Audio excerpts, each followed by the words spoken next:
quan chức Ukraine khẳng định quyết tâm đạt được hòa bình. Ngày 23 tháng 2, các quan chức Ukraine khẳng định quyết tâm chấm dứt xung đột vào năm 2025 trong bối cảnh có những diễn biến mới cho thấy hy vọng chấm dứt cuộc xung đột kéo dài 3 năm, nhưng vẫn còn bất đồng về lập trường của các bên. Theo phóng viên Thông tấn xã Việt Nam tại châu Âu, phát biểu tại diễn đàn Ukraine 2025 được tổ chức tại Kiev, Tổng thống Ukraine Volodymyr Zelensky tuyên bố sẵn sàng từ chức để đổi lấy việc Kiev gia nhập Tổ chức Hiệp ước Bắc Đại Tây Dương, NATO. Nhấn mạnh tầm quan trọng của các đảm bảo an ninh từ phía Hoa Kỳ, ông Zelensky cũng bày tỏ mong muốn được thảo luận trực tiếp với nhà lãnh đạo Hoa Kỳ Donald Trump trước thềm hội nghị thượng đỉnh giữa các nhà lãnh đạo Hoa Kỳ và Nga. Cũng tại sự kiện này, Bộ trưởng Ngoại giao Ukraine Andriy Sybiha khẳng định mọi phái đoàn ngoại giao của Ukraine sẽ được huy động để đạt được mục tiêu chấm dứt xung đột với Nga và đạt được hòa bình công bằng vào năm 2025. Ông Sybiha nhấn mạnh rằng an ninh của Ukraine không thể tách rời khỏi an ninh của châu Âu và Hoa Kỳ. Cùng với Kiev,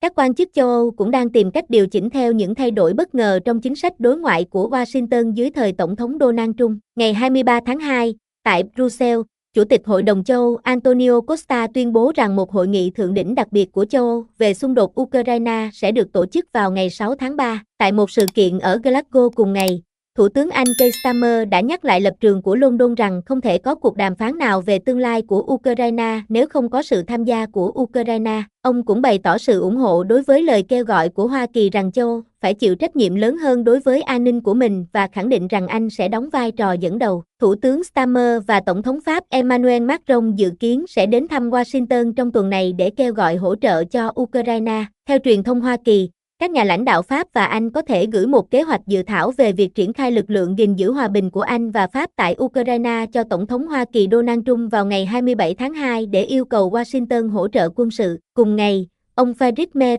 lãnh đạo Liên minh Dân chủ Cơ đốc giáo, Liên minh Xã hội Cơ đốc giáo, CDU, CSU, bảo thủ, người vừa giành chiến thắng trong cuộc bầu cử tại Đức, cho biết ưu tiên của ông là tăng cường năng lực phòng thủ của châu Âu, nói rằng hầu hết người Mỹ thờ ơ với số phận của châu Âu. Cũng vào ngày 24 tháng 2, đánh dấu 3 năm kể từ khi xung đột nổ ra, Tổng thư ký Liên Hợp Quốc Antonio Guterres đã nhấn mạnh tính cấp thiết của việc đạt được một đề xuất hòa bình công bằng, bền vững và toàn diện để chấm dứt xung đột ở Ukraine.